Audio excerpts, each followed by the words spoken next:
بسم اللہ الرحمن الرحیم۔ رنگین کہکشاں، مصنف M.A. راحت۔ ایپیسوڈ 30۔ حسن فیروز نے مجھ سے بقیہ کہانی سنانے کا وعدہ کیا تھا۔ میں نے اس سے پوچھا تھا، اچھا یہ بتاؤ کہ یہ محترمہ رافیہ یہاں کہاں سے آ ٹپکیں؟ اس نے جواب دیا، سب کچھ کہانی کا ایک ہی حصہ ہے، کوئی ایسی اجنبی اور نئی بات نہیں جس کے لیے تم بہت پریشانی کا اظہار کرو۔ چلو میں تمہیں کچھ لوگوں سے ملوانا چاہتا ہوں۔ لیکن میں نے حسن فیروز سے کہا، کیا میرا اس طرح نکل جانا مناسب معلوم ہوتا ہے؟ کیا مطلب؟ بھائی مطلب یہ ہے کہ میں تو یہاں کیا مستقل نوکری کرنے آ گئے ہو؟ فضول باتیں کیے جا رہے ہو، چلو میرے ساتھ، بس چلے آؤ۔ اور میرا یہ سامان، ہاں اسے ٹھیک کر لو، اس کے لیے میں منع نہیں کر رہا۔ اور میک اپ کے اس سامان کا کیا کروں گا؟ یہ رکھ لو، ہنا کو تحفے میں دے دینا، خوبصورت چیزیں اور خاصی قیمتی بھی ہیں۔ کمال کرتے ہو یار، چوری کا الزام مجھ پر لگواؤ گی؟ چلو اس پر بھی لعنت بھیجو، واپس کر دیں گے یہ ساری چیزیں ہنا کو، میرا مطلب ہے رافیہ کو۔ لیکن تمہیں ہوش میں لانا ضروری ہو گیا تھا، ہوش ہی ٹھکانے نہیں تھے تمہارے، اپنے آپ کو بڑا جاسوس اعظم سمجھ رہے تھے۔ چھوڑو یار، بور مت کرو، میں واقعی بڑے پریشان کن حالات کا شکار رہا ہوں۔ میں نے کہا، رہو گے، ہمیشہ رہو گے؟ ارے دنیا میں ہر شخص صرف اپنا الو سیدھا کرتا ہے، چاہے وہ کرنل ہمایوں صاحب ہوں یا کرنل جہانگیر صاحب۔ دیکھو ایک بہت بڑا فلسفہ ہے، انسان جو کچھ کرتا ہے صرف اپنی ذات کی تسلی کے لیے کرتا ہے، اس میں محبت بھی شامل ہے اور وہ تمام جذبے بھی شامل ہیں جنہیں طرح طرح کے نام دے دیے گئے ہیں۔ حضرت مجنون کیا چاہتے تھے؟ صرف یہی نا کہ بی بی لیلا کو اپنے گھر لے جائیں، اور بس۔ آگے کیا کہوں، الفاظ غلط ہو جائیں گے۔ اور یہی کیفیت دوسرے تمام افراد کی تھی جنہوں نے شور مچا مچا کر الٹی سیدھی کہانیوں کی بنیاد ڈال دی۔ سب اپنے اپنے چکر میں تھے، دادا جان ہوں یا کوئی اور صاحب، کوئی بھی ہو، مفہوم اور مقصد سب کا ایک ہی ہوتا ہے۔ سامعین سے گزارش کی جاتی ہے کہ ہمارے دونوں چینلز کے پلیٹ فارم سے جتنی بھی آڈیو بکس کی ریکارڈنگ کمپلیٹ ہو چکی ہے اسے خود بھی سنیں اور زیادہ سے زیادہ شیئر کرنے کی کوشش کریں، اور ہمارے سوشل میڈیا پلیٹ فارم کے لنکس ڈسکرپشن میں دیے گئے ہیں۔ ہمیں سبسکرائب اور فالو ضرور کریں تاکہ آپ کو ضروری اپڈیٹس ملتے رہیں، اور ہماری ٹیم کی فنانشیل سپورٹ کے لیے پیٹریون کی لنک ضرور چیک کریں۔ جزاک اللہ۔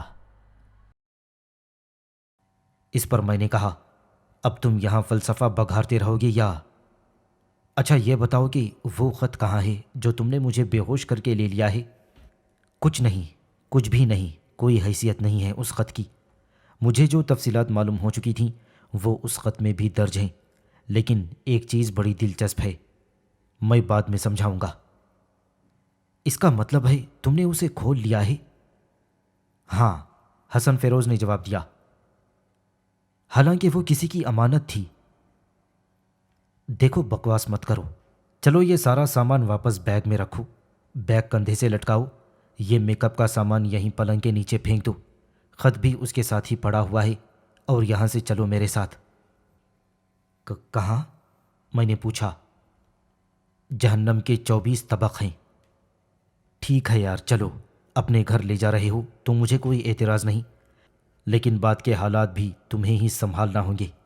او چل میرے بھائی، اگر رافیہ آ گئی تو پھر مصیبت میں گرفتار ہو جائیں گے، اور اس کے بعد مجھے مت کچھ کہنا، بہت تیز لڑکی ہے، ہمارے ہوش و حواس درست کر کے رکھ دے گی۔ آخر کار میں اس کے ساتھ باہر نکل آیا، اور پھر میں نے کہا، کہاں چلو گے؟ بس ایک ایسی جگہ جہاں کے بارے میں تم سوچ بھی نہیں سکتے۔ حسن فیروز کے بارے میں خیر اتنا اندازہ تو مجھے شروع سے ہی تھا کہ ایک ذہین انسان ہے، اسے کچھ زیادہ معلومات حاصل ہو گئی ہیں۔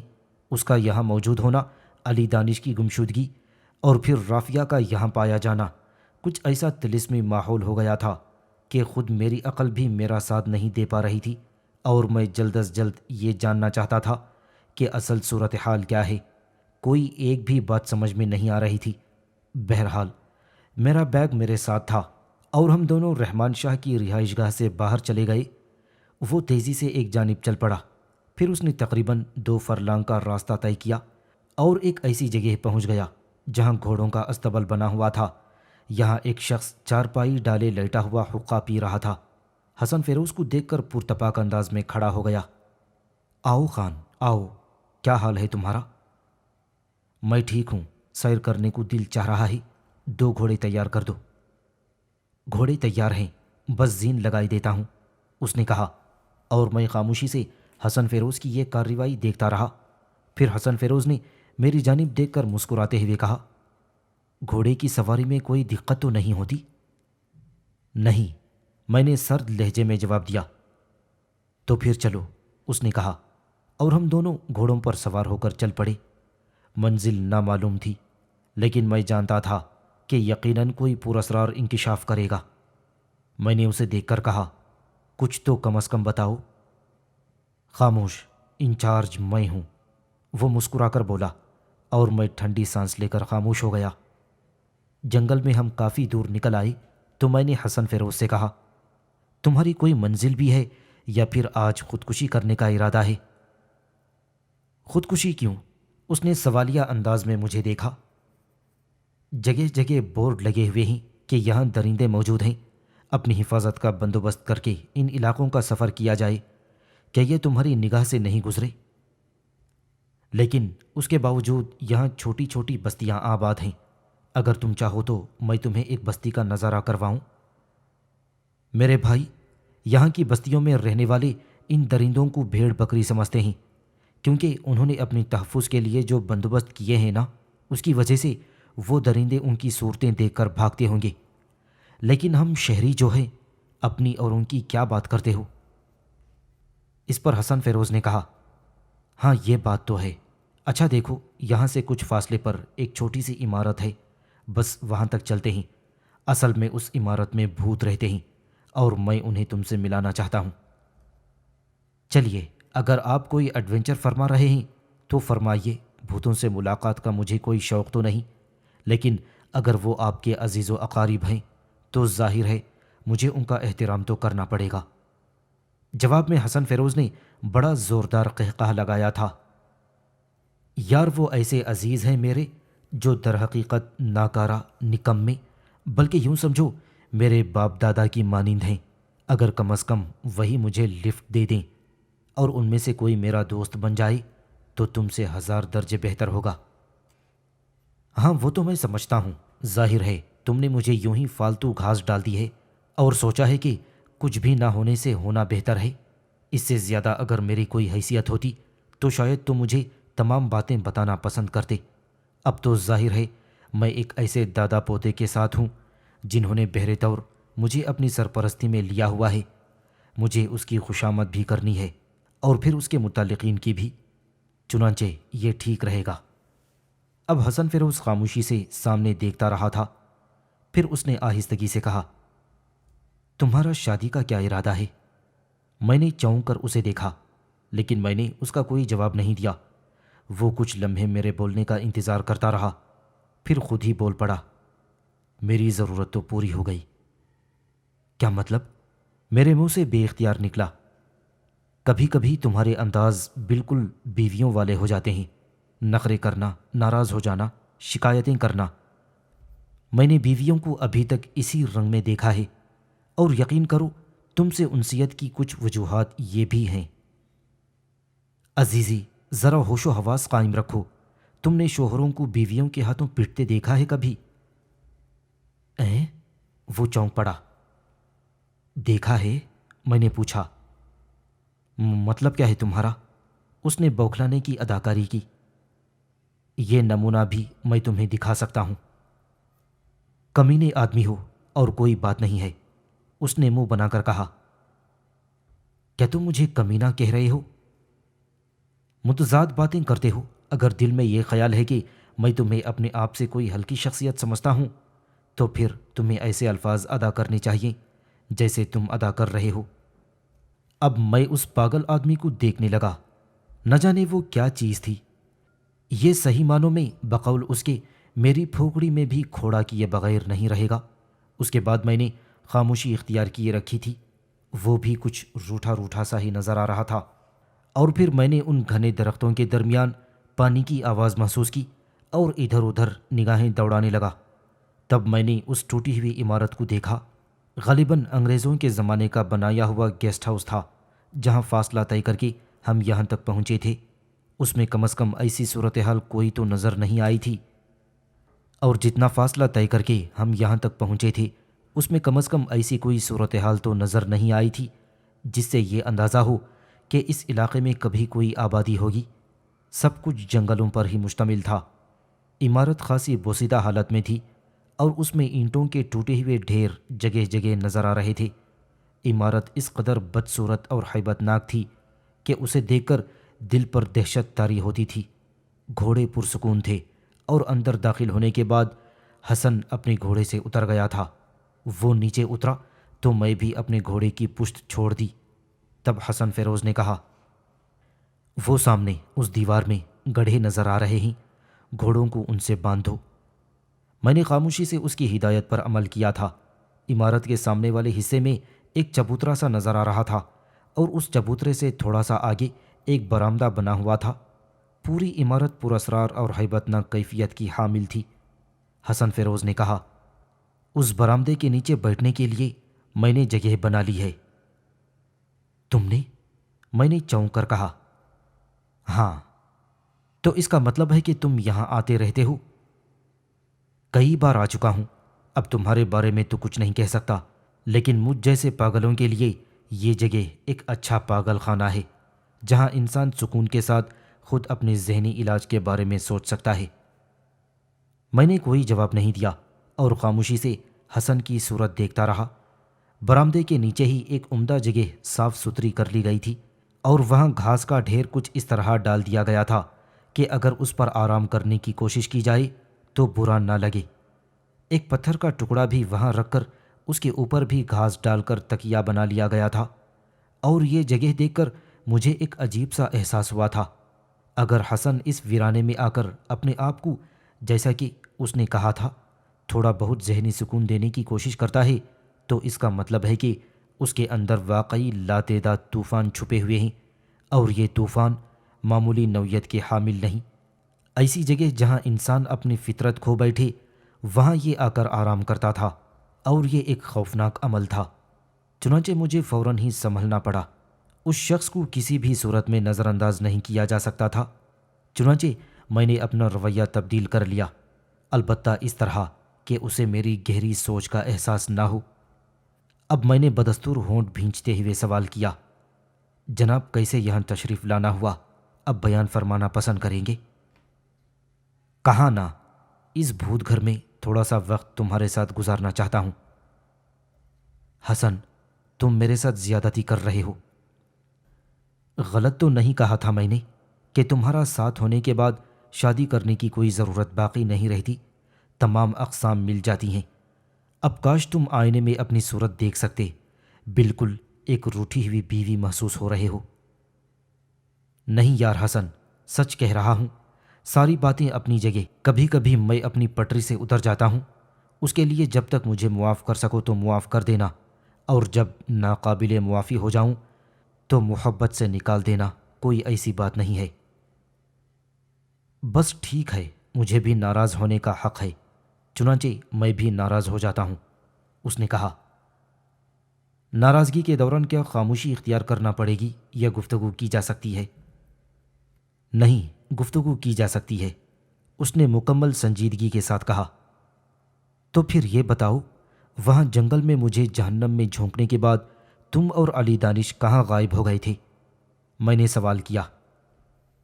تمہیں جنگل میں جھونکنے کا منصوبہ میرا نہیں تھا، یہ بات تم اچھی طرح جانتے ہو، اور چونکہ تمہاری وجہ سے مجھے ان بڑے میاں سے بھی مکمل تعاون کرنا پڑ رہا تھا، اس لیے میں نے علی دانش کو انکار نہیں کیا، ورنہ مجال ہے کسی کی کہ مجھے میری مرضی کے خلاف کوئی کام کرنے پر مجبور کر دے۔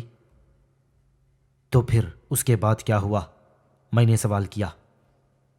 کچھ نہیں ہوا، تمہیں سرحد پار کرانے کے بعد علی دانش مجھے لے کر چل پڑا۔ ہم نے کچھ وقت ایک جگہ قیام کیا، پھر علی دانش نے مجھے دادا میاں کا پیغام دیا اور کہا کہ میں رحمان شاہ کا مہمان بن کر اس کی رہائش گاہ پر پہنچ جاؤں، اور اس کے لیے رحمان شاہ کو ہدایت دے دی گئی ہے، اور بس خود علی دانش بھی مجھے وہاں تک پہنچا کر غائب ہو گیا۔ دادا جان اصل میں اس عمر میں بھی اپنے آپ کو بڑی پراسرار شخصیت سمجھتے ہیں اور ظاہر کرنے کی بھی کوشش کرتے ہیں، چنانچہ یہ سلسلہ بھی کچھ ایسا ہی ہے۔ خیر بلا وجہ تو نہیں کہا جا سکتا، بہرحال اس کی تو جگہ جگہ تصدیق ہو چکی ہے کہ ثانیہ کو اغوا کیا گیا تھا۔ باقی اہل خانہ مل گئے لیکن ثانیہ خلجی نہیں مل سکی۔ جی ہاں، آپ جیسے تجربے کار اور دادا جان کے تربیت یافتہ افراد یہی کہہ سکتے ہیں، لیکن وہ جس کی پھوکڑی میں کھوڑا ہے اور جو کسی قابل ہی نہ ہو، اس کا نظریہ اگر آپ جیسوں سے مختلف ہو تو کیا فرق پڑتا ہے؟ مطلب کیا ہے؟ میں نے پوچھا۔ کوئی ضرورت نہیں مجھ سے مطلب پوچھنے کی، اور نہ ہی میں تمہیں اس کا مطلب بتاؤں گا، اس نے کہا۔ رافیہ یہاں کب نازل ہوئی؟ ہمارے پیچھے ہی پیچھے، میرا مطلب ہے جیسے ہی میں یہاں پہنچا تو دوسرے دن ہی وہ یہاں آ گئی۔ میں رانا کا مہمان تھا۔ اس نے تمہیں دیکھ کر حیرت کا اظہار کیا، یا تمہارے خیال کے مطابق وہ تمہاری یہاں آمد سے واقف تھی؟ کیا اعلیٰ تربیت ہے تمہاری! ہماری یہاں آمد کیا صیغہ راز میں ہے؟ کوئی بات اگر ایک بہن کو معلوم ہو تو کیا دوسری بہن کو معلوم نہیں ہو سکتی؟ رافیہ نے آتے ہی مجھ سے تمہارے بارے میں پوچھا تھا، اور میں نے کہا تھا کہ تم ہمیں چھوڑ کر چلے گئے ہو۔ پھر اسے یقین نہیں آیا تھا اس بات پر، اور کیا کہا جا سکتا ہے کہ اب بھی اسے اس بات کا یقین ہو یا نہ ہو کہ تم وہ نہیں بلکہ کوئی پہاڑی آدمی ہو۔ تو اس کا مطلب ہے کہ معاملات واقعی بہت پیچیدہ ہیں۔ لڑاتے رہو، پیچ لڑاتے رہو، ظاہر ہے دادا جان کے ساتھ رہو گی تو یہی عیش رہیں گے۔ بہرحال میں اپنے باس کے خلاف کوئی بات سننا پسند نہیں کروں گا مسٹر حسن فیروز، آپ اس بات کا خیال رکھیے گا۔ ٹھیک ہے، بہت سی باتوں کا خیال رکھے ہوئے ہوں، بس انتظار کرو کہ کب تک یہ خیال رکھ پاتا ہوں۔ جس دن پھوکڑی کے کھوڑے میں درد شروع ہوا تو اس دن دیکھ لوں گا، تمہیں بھی اور تمہارے ان کرنل صاحب کو بھی، اس نے کہا، اور مجھے بے اختیار ہنسی آ گئی۔ کیا رافیہ کچھ زیادہ ہی تم سے متاثر معلوم نہیں ہوتی؟ اس پر اس نے مجھے گھور کر دیکھا اور پھر بولا، کل پوچھنا، ابھی اتنی جلدی کیا ہے؟ کیا مطلب؟ حالانکہ میرے پیٹ میں درد ہو رہا تھا۔ تم دوست نہیں ہو، میرے دشمن ہو، کیا تمہیں میرے پیٹ کے درد کا خیال نہیں رکھنا چاہیے تھا؟ پیٹ کا درد؟ میں نے تعجب سے پوچھا۔ ابے، میں تجھے اپنی محبت کے بارے میں بتانا چاہتا تھا۔ معلوم ہے محترمہ رافیہ مجھ سے اظہار عشق کر چکی ہیں۔ کیا؟ میں تمہاری فاتحہ نہیں پڑھ سکتا حسن فیروز؟ اس کا کیا مطلب ہے؟ مطلب یہ کہ نہ میں تمہاری تدفین میں حصہ لے سکتا ہوں اور نہ تمہاری فاتحہ پڑھ سکتا ہوں۔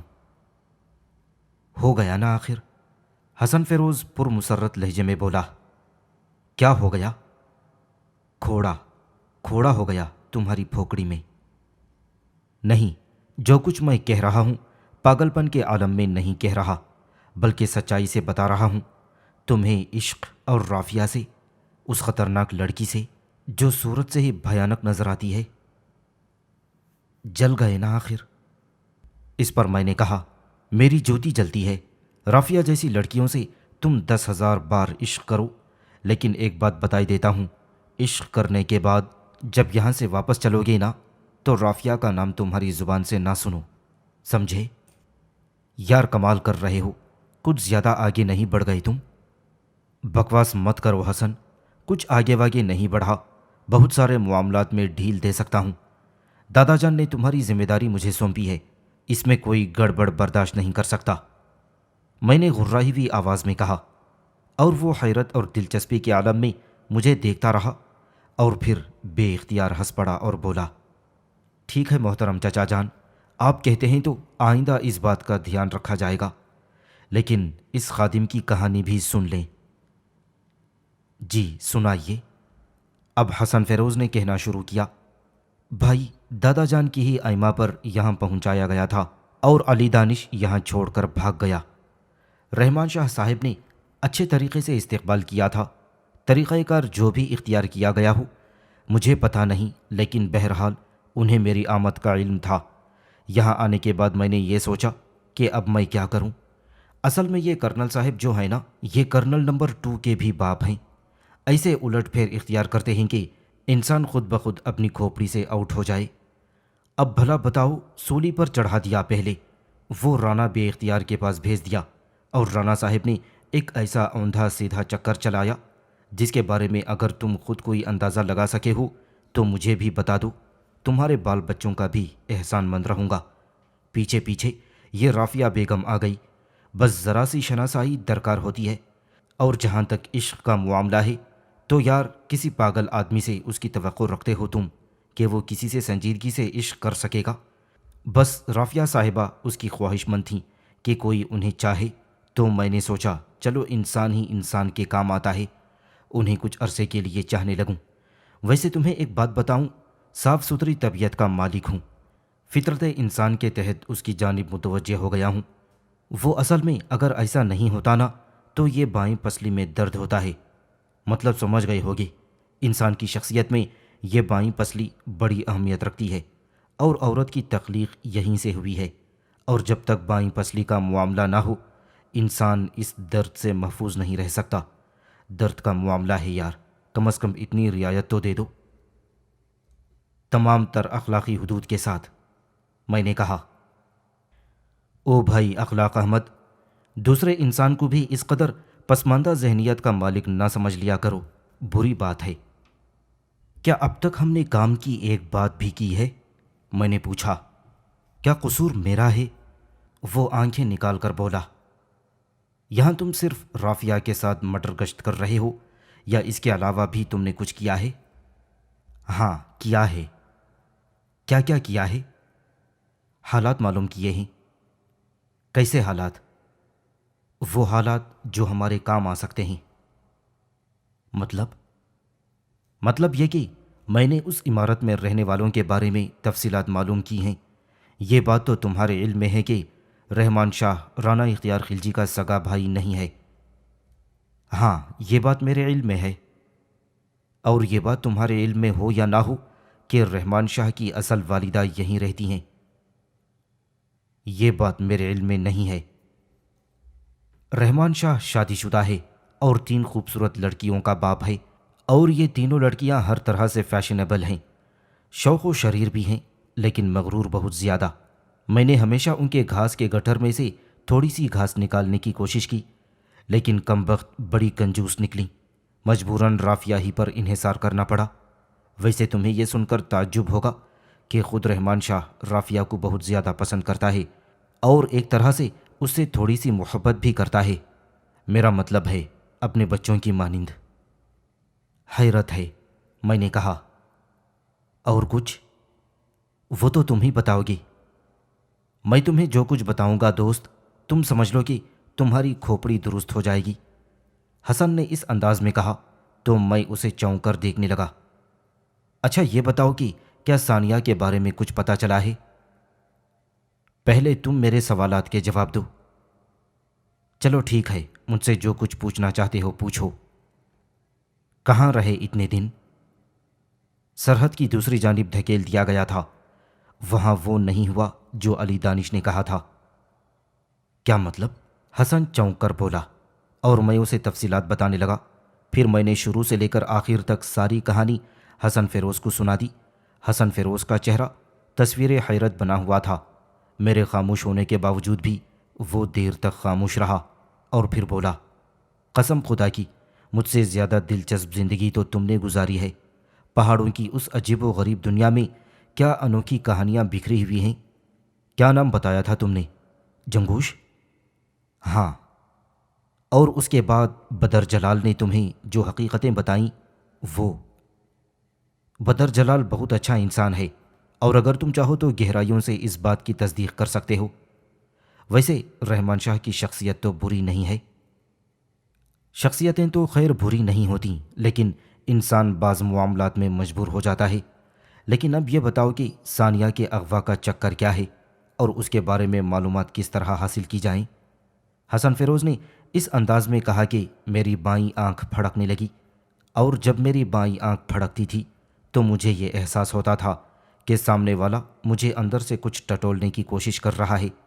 میں نے اسے چند لمحے دیکھا اور پھر کہا، میں جانتا ہوں حسن فیروز کہ تم اس سلسلے میں خاصی معلومات حاصل کر چکے ہو۔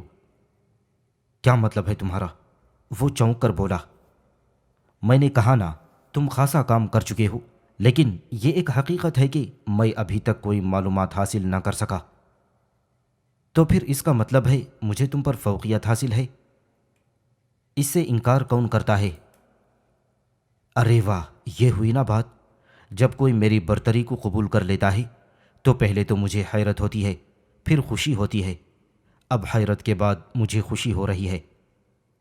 چلو ٹھیک ہے، پہلے مجھے یہ بتاؤ کہ ثانیہ کا کچھ پتہ چلا؟ میں نے پوچھا۔ سنو، ثانیہ کا تو مجھے بالکل پتہ نہیں چلا، لیکن تمہارے بارے میں مجھے یہ علم ہوا کہ تم واقعی ایک بے وقوف انسان ہو۔ کیا مطلب ہے تمہارا؟ جب تم نے پشتو زبان بول کر اپنے آپ کو چھپانے کی کوشش کی اور مجھ تک سے اس بات سے منحرف رہے کہ تم میرے شناسا ہو، تو پھر تم جانتے ہو کہ پھوکڑی کا کھوڑا دکھنے لگا، اور جب پھوکڑی کا کھوڑا دکھنے لگتا ہے تو پھر میں وہ کرتا ہوں جو دوسروں کی سمجھ میں نہ آئے، یا یہ سمجھ لو کہ اس کے بعد میں ہر طرح کا رسک لینے پر آمادہ ہو جاتا ہوں۔ تو جناب یہی ہوا، میں تو پڑ گیا اس چکر میں کہ ذرا تمہاری اصلیت معلوم کروں۔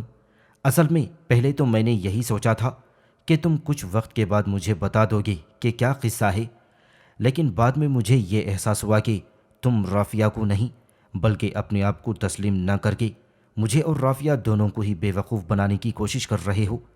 پھر میں نے سوچا کہ اندازہ تو لگانا چاہیے کہ چکر کیا ہے۔ غصہ بھی تھا تم پر، اور یہ سوچا تھا کہ تمہیں اس بات کی تھوڑی سی سزا بھی دلوائی جائے اور رافیہ کے میک اپ کا سامان تمہارے پاس سے برآمد کرا کر رافیہ کو تمہارے پیچھے لگا دیا جائے۔ لیکن خیر، وہ ایک الگ بات تھی یار۔ کیا انسان کو اتنا ہی احمق ہونا چاہیے جتنے کہ تم ہو؟ پتہ نہیں اب ایک احمق اس بات کا اندازہ کیسے لگا سکتا ہے۔ میں نے کہا، ان محترمہ نے تمہیں ایک خط دیا تھا۔ کن محترمہ نے؟ سلمیٰ خلجی کی بات کر رہا ہوں یار۔ ارے ہاں، تمہیں یاد ہے انہوں نے تم سے اس خط کے بارے میں کیا کہا تھا؟ یہی کہا تھا کہ اگر ثانیہ کہیں سے دستیاب ہو جائے تو یہ خط اسے دے دیا جائے، ہمیں اسے اپنے ساتھ لانے میں آسانی ہوگی۔ اور آپ نے اس بات کو اپنا ایمان بنا لیا؟ مطلب یہ کہ وہ خط آپ نے کھول کر نہیں دیکھا؟ اس کے لیے اس نے منع کیا تھا۔ یعنی تم یہ بات ثابت کر رہے ہو کہ ابھی تمہاری تربیت میں خاصی کمی رہ گئی ہے۔ ٹھیک ہے، تو پھر مزید وضاحت کرو، میں نے کہا۔